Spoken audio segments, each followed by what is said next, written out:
Kegiatan pagiku seperti biasa selalu berkebun dan berkebun sebelum berangkat kerja. Jadi mau cerita sedikit ya, hujan kayak gini tuh aku nggak mau maksa tanaman yang beresiko deh. Karena jujur ya, pupuk itu bukan penyelamatan utama saat hujan. Tomat yang kemarin aku tanam itu hancur parah beneran. Di musim hujan tanaman itu lebih sering mati itu karena kondisi bukan karena kurang nutrisi. Mungkin karena tanah becek, lembab, sirkulasi jelek. Mau dikasih pupuk sebanyak dan semahal apapun kayaknya tetap stres. Makanya dari September sampai Desember aku pilih tanaman yang paling aman dulu aja.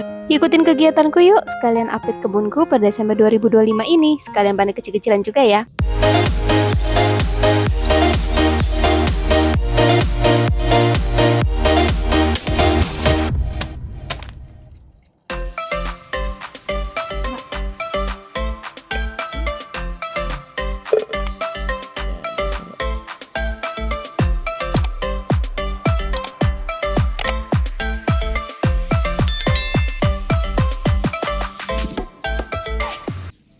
Ya, aku sering bilang di videoku, aku memulai gardening itu dari bulan Mei 2025 dan sekarang Desember, jadi pemula gardening yuk kumpul bareng sama aku, kita belajar bareng-bareng ya.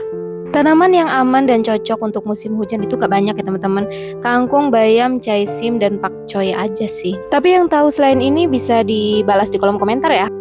Belum apa-apa, ini awan kayaknya udah mulai mendung lagi. Mungkin perkiraan sore udah hujan lagi nih. Nah, ini aku baru tanam kangkung dan bayam. Kangkungnya itu 3 pot dan bayamnya itu 1 pot aja. Karena menurut aku bisa panen usia 1 bulan. Jadi awal Januari itu udah bisa dipanen teman-teman.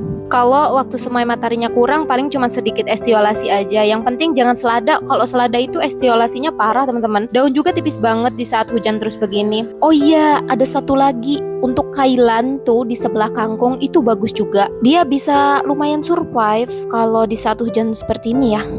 Nah, karena aku gardening di belakang rumah, kan ada tanaman yang sudah lama aku tanam tuh, usianya sekitar 8 bulanan. Misalnya tanaman buah seperti terong, tomat, dan cabai. Jujur aja, ini berat banget di musim hujan. Aku sambil bantu penyerbukan manual ya, dengan cara digoyang-goyang seperti ini aja. Ini daunnya lumayan agak rusak. Untuk cabai sih, bunganya rontok, daunnya gampang kena jamur, dan akarnya rawan busuk kalau drainase jelek. Untuk cara perawatannya menurut aku supaya akar gak gampang busuk, aku pakai kapur dolomit ya. Ini ada beberapa bagian yang udah aku kasih kapur dolomit. Wah, ini ada brokoli juga yang udah mulai muncul bunga. Tuh. Beberapa lama lagi bakal panen dan akan mau aku olah jadi capcay. Di sebelah sini ada timun yang harus dipolinasi karena kalau hujan itu serangga penyerbuknya jarang datang ya. Jadi kita polinasi mandiri aja biar nanti buahnya tidak gagal dan tidak rontok. Oke, mulai untuk polinasi mandiri. Ada bunga jantan dan bunga betina. Kalau bunga jantan tidak ada calon buahnya ya. Tinggal ambil putiknya aja, langsung ditempel ke bunga betinanya. Enak kan pakai kuas sih sebetulnya. Nah, seperti ini ya.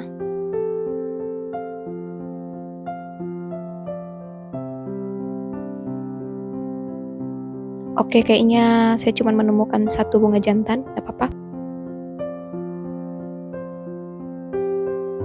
Oke, kita lanjut di pojokan sebelah sini ada tanaman kacang panjang. Ini bekas tanah yang sebelumnya tidak terpakai, masih banyak akar-akar lama. Aku cuma tumpuk aja akarnya lalu aku tanamin kacang panjang. Tujuannya buat bantu mengembalikan kesuburan tanah. Alhamdulillah hasilnya lumayan banget teman-teman. Padahal ini tanpa pupuk sama sekali loh, tapi tetap bisa tumbuh dengan baik. Di sebelah sini kita langsung panen aja ya. Wah, lumayan ya. Ya belum terlalu besar sih, tapi nggak apa-apa nanti untuk ditumis. Bahkan tanah yang sudah tidak subur, bekas tumpukan sampah pun ternyata masih bagus banget ditanamin kacang panjang. Aku cuman bersihin aja sisa sampah-sampah bekas daun, tuh aku tumpuk aja di atas tanah. Lalu langsung aku tanamin aja kacang panjang tanpa pupuk sama sekali, tapi tumbuh subur dan buahnya lumayan banget. Jadi untuk kacang panjang ini adalah tanaman penolong tanah. Tanaman kacang panjang itu punya kelebihan ya, akarnya itu punya bintil akar. Di dalam bintil itu ada bakteri baik namanya rhizobium. Bakteri ini mengikat nitrogen dari udara lalu disimpan di tanah. Jadi walaupun tanpa pupuk, tanah itu malah ketambahan unsur hara alami loh. Efek lanjutannya, tanaman yang ditanami oleh kacang panjang itu berikutnya itu lebih subur. Makanya setelah kacang panjang, tanah itu bagus ditanami kangkung, bayam, sawi, cabai, dan tomat. Lanjut, aku mau cari tanaman yang bisa aku masak hari ini. Kalau buncis aja kurang ya, makanya ini kita panen terong. Terong ini ya begitu ya, kalau musim hujan itu buahnya itu ada bercak-bercak, tapi untuk dalamnya aman. Bagus ya dalamnya. Padahal ini dipanen setiap hari, tapi terongnya nggak habis-habis teman-teman. Biasanya udah disambel, disanten, tapi masih ada aja. Ini sisa-sisaan sih. Tapi calon bunganya juga masih banyak. Kemungkinan ya kita udah agak bosen ya sama terong. Tapi dia berbuah terus, jadi panen terus aja ya. Kalau nggak nanti bisa dikasihin ke saudara. Nah, karena aku gardening di belakang rumah, kan ada tanaman yang sudah lama aku tanam tuh. Misalnya tanaman buah seperti terong, tomat, dan cabai. Jujur aja ini berat banget di saat musim hujan kayak gini. Ya, daunnya rusak, kadang bunganya rontok, bahkan buahnya itu nggak jadi. Daunnya gampang kena jamur, dan akarnya itu rawan busuk ya kalau drainase jelek. Di musim hujan, daun terong bagian bawah ini sengaja aku pangkas memang. Bukan dibuang sia-sia, tapi supaya sirkulasi udara lebih lancar dan tanaman nggak lembab berlebihan. Kalau daun bawah dibiarkan, biasanya nempel tanah, kena cipratan air hujan, dan gampang busuk.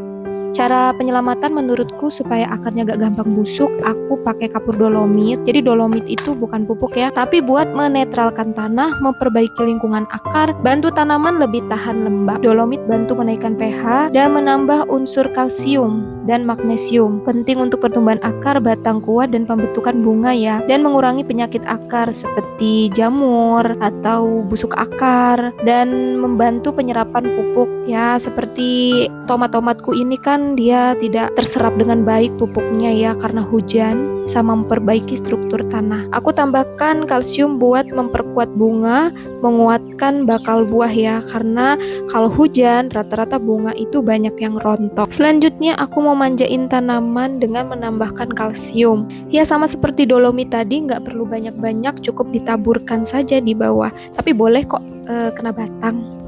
Untuk kalsium aku pakai cangkang telur ya yang sudah dihaluskan. Tapi kalau kalian non organik bisa pakai NPK yang seimbang 16-16-16 ya.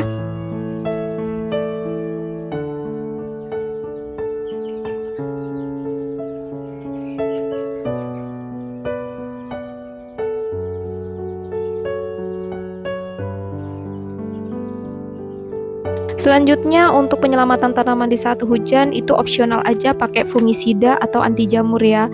Kalau tanda jamur mulai muncul, aku pakai fungisida, tapi bukan rutin ya, dipakai saat perlu aja. Fungisida itu rem bukan gas.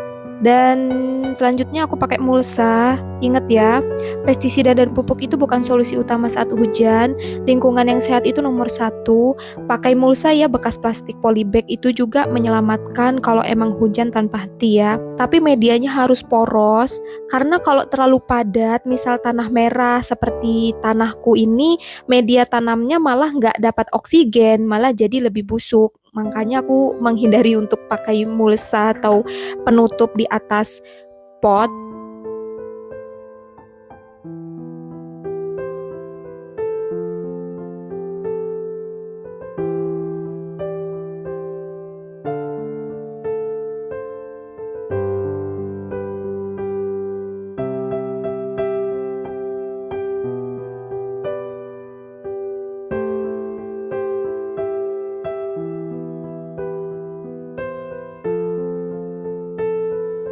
Kalau kamu lagi berkebun di musim hujan, tulis di kolom komentar ya. Musim hujan bukan waktunya maksa tanam, pilih yang aman dulu aja.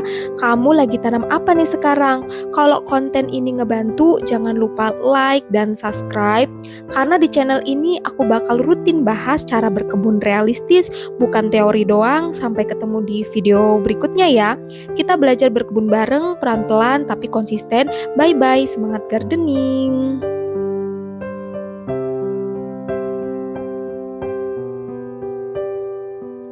Dan kalau kamu ngeliat konten videoku yang lain tentang tomat busuk bawah atau tomat yang terkena blossom and rot, kalian tinggal klik video yang terakhir ya.